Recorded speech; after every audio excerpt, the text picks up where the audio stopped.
আসসালামু আলাইকুম। আজকে আপনাদের মাঝে নিয়ে আসলাম কাঁচকলা দিয়ে ইলিশ মাছের রেসিপি। পেঁয়াজ ভেজে নিচ্ছি। আজকে কাঁচকলা দিয়ে ইলিশ মাছ রান্না হবে। রসুন বাটা একটু দিয়ে দিলাম, হলুদ দিয়ে দিলাম, মরিচের গুঁড়ো দিয়ে দিলাম, পানি দিয়ে দিব, মশলা ভালোভাবে কষিয়ে নিব।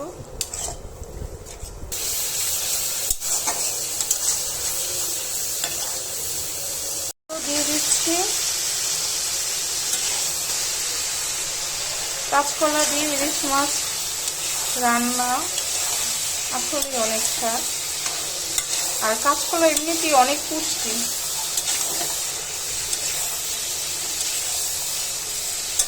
এখন চুলার আঁচটা কমিয়ে দিব, আস্তে আস্তে হবে। পানি দিয়ে দিচ্ছি। এখন এক এক করে মাছগুলো দিয়ে দিব।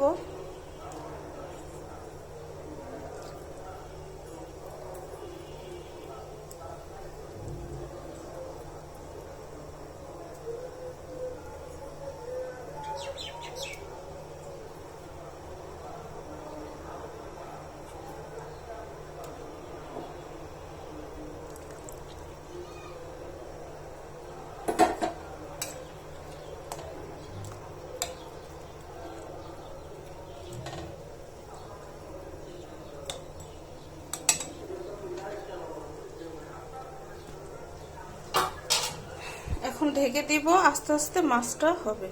কাঁচকলা তরকারিটা হয়ে গিয়েছে।